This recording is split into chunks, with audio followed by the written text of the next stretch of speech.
Let me ask you, the Chief C.J. Davis, in my interview with her, she said that all the officers being black, it takes race off the table. Do you agree with that? No, I don't. I think that I understand what the chief was saying, and I think she really handled this situation in a very professional way. She moved swiftly. She ensured that those officers were removed from the department. She took all the necessary steps. But I think race is still on the table. When a culture of policing historically has treated those from different groups differently, even when the individuals are from that same group, that culture can still exist. And we have to zero in on it, being honest about it. Look, what I'm trying to explain here is that there is a systemic reality of white supremacy that produces racist white cops and racial gatekeeping black and brown cops, okay? This is the reality. And this is what black people have to deal with. Now, there'll be people also watching right now going, first of all, because they're black police officers, it means it's not racist. No, it means that you've not educated yourself on how systemically white supremacy works. Black and brown racial gatekeepers exist in policing, exist in our healthcare system, in our politics. They exist everywhere, and their point and their representation is to represent white supremacy. All right, guys, so in our continuation of the coverage surrounding the Tyre Nichols situation, the tragedy that happened out in Memphis, where the unarmed individual who happened to be black got beat to death by 5 black police officers, we're continuing to talk about some of the reactions here from the Democrats, which gets just crazier and crazier and crazier. They've gone full hog on the race narrative, okay? Because if you guys noticed, there's not nearly as many protests and riots as the mainstream liberal media wanted it to be before the body cam footage was released. Remember, before the body cam footage was released, they was telling us there's going to be protests and riots everywhere. But I told you guys before the body cam footage was released, I was like, look, the body cam footage is going to be bad, but no matter how bad it is, because it's 5 black police officers involved, the woke revolutionaries aren't really going to care that much at all, because nobody cares when black people kill each other. It's normal, right? Unfortunately, right? That's the way that everybody sees it subconsciously, whether they want to admit it or not. And because they want this incident to be racial so bad, right, they have now started looking for this mysterious white officer who allegedly was on the scene, and they're demanding that he be fired and charged as well too. There was also at the initial encounter with my son, there was a white officer that was tasing my son, and we don't understand how come his name was not put out there or mentioned in this whole fiasco. So yes, I think that there should be quite a few additional charges. So we just finished our coverage on YouTube about Tyre Nichols' case, and here's a tiny snippet of that police body cam footage that I think a lot of us missed. I can't see shit.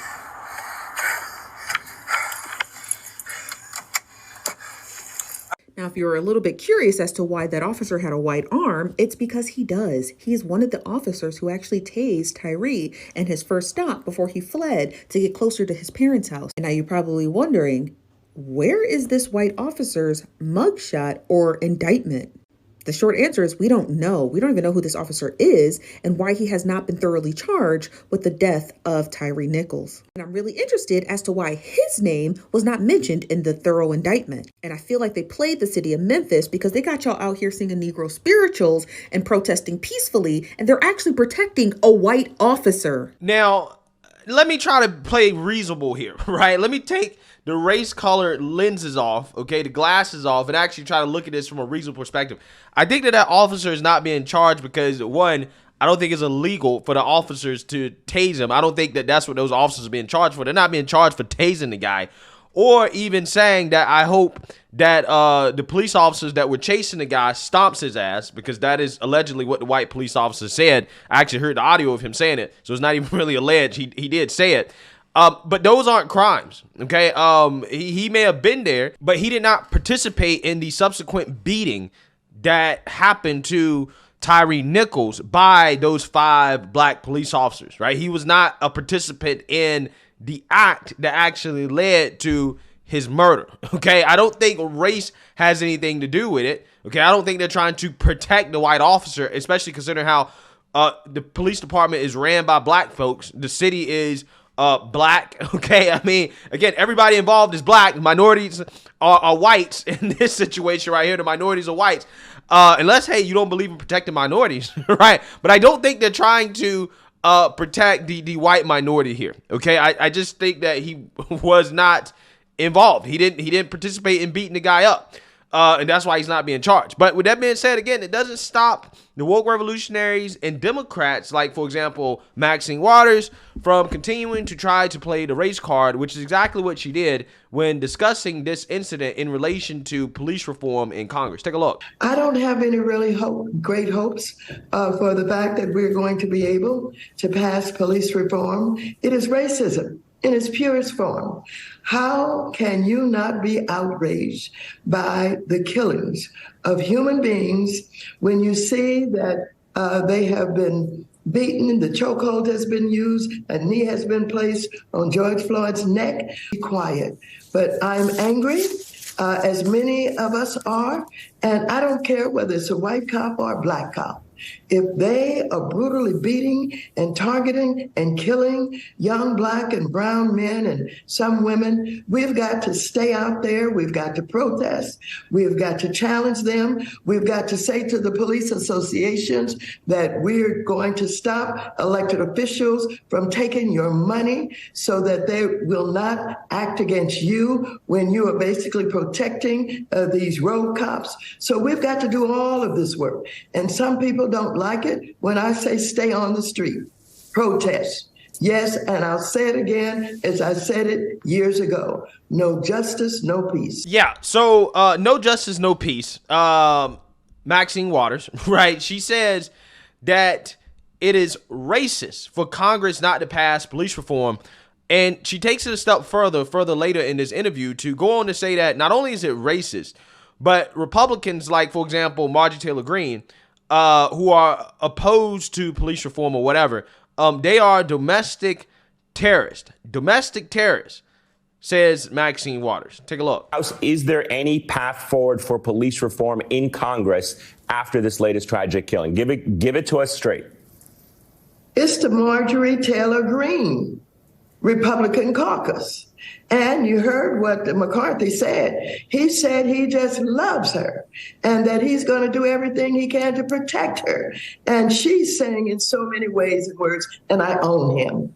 And so I don't expect anything from them. We're going to try to do everything that we possibly can. But I think, the average American person can see what is going on. We have these right-wing conservatives who are, we have domestic terrorists in the House of Representatives. These people are extremists. And so I'm not optimistic that that's the way it's going to happen until the people of this country really decide that they don't want it and they're not going to elect people who act in the fashion that they act. Yeah, so Maxine Waters, who, in my opinion, if you're going to call anybody a domestic terrorist in Congress, I think she would probably be the number one domestic terrorist in Congress, is calling Republicans like Marjorie Taylor Greene, okay, and I'm assuming others in the Freedom Caucus, domestic terrorists, okay, they're domestic terrorists.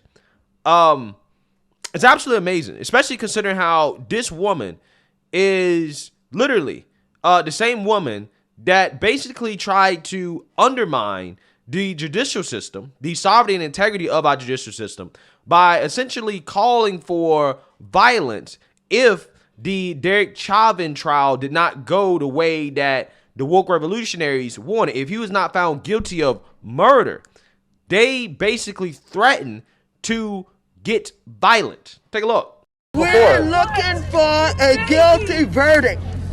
We're looking for a guilty verdict, and we're looking to see if all of the talk that took place and has been taking place after they saw what happened to George Floyd, if nothing does not happen, then we know that we've got to not only stay in the street, but we've got to fight for justice. But I am very hopeful, and I hope that we're going to get a verdict that say guilty, guilty, guilty. And if we don't, we cannot go away. And not just manslaughter, right? I mean, Oh no, not manslaughter. No. This is guilty for murder. I don't know whether it's in the first degree, but as far as I'm concerned, it's first degree. Congresswoman, what happens if we do not get what you just told? What should the people do? What should protesters on the street do? I didn't hear you. What happens? what should protesters do? Well, we got to stay on the street, and we've got to get more active. We've got to get more confrontational. We've got to make sure that they know that we mean business. Yeah. So that is Maxine Waters engaging in what I would define as jury intimidation by basically saying, look, if you guys don't find Derek Chauvin guilty of murder, we're going to get more confrontational, and we're going to let you know that we mean business. Right? We mean business. We're getting more confrontational. Again, I believe that you could probably define this as an act of domestic terrorism from Maxine Waters.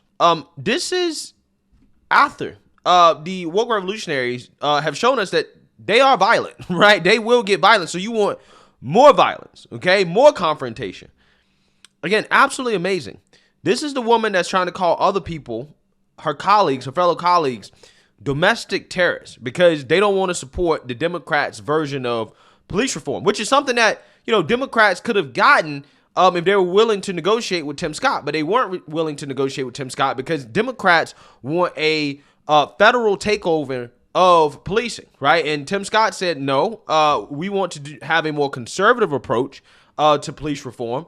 We're willing to work with you, but we don't want a federal takeover of policing. And Democrats said, no, if you don't want a federal takeover of policing, then you must not want police reform, right? And I got questions about that because they always want to have this conversation about police reform. And my opinion on police reform is that I'm not necessarily sure police reform is as big of a problem as they're making it out to be, especially for black folks, right? Like if I had to talk about all the issues in the black community, I would probably put police reform not in my top 10, right? I don't think police are the problem with the black community, okay? These guys simply were just bad cops. I'm not sure what type of police reform you would have that would have prevented this from happening. Because again, you know why Memphis was probably so desperate to go out and basically hire thugs and gangbangers to be on the police force is because all the police are quitting, right? The demonization of police, along with woke criminal justice reform, has basically lowered the morale in policing. Nobody really wants to be a police officer anymore. These departments are desperate to hire people. I mean, policing, these guys are underpaid, right? They're underpaid. They're underappreciated. And when you're underpaid, you're underappreciated, half the country hates you, right? Well, what happens? Well, people quit. People don't want to be a part of the profession anymore. And when you have a hard time recruiting people to be a part of the profession, you got to get desperate. You got to go hire guys like these 5 black dudes, right?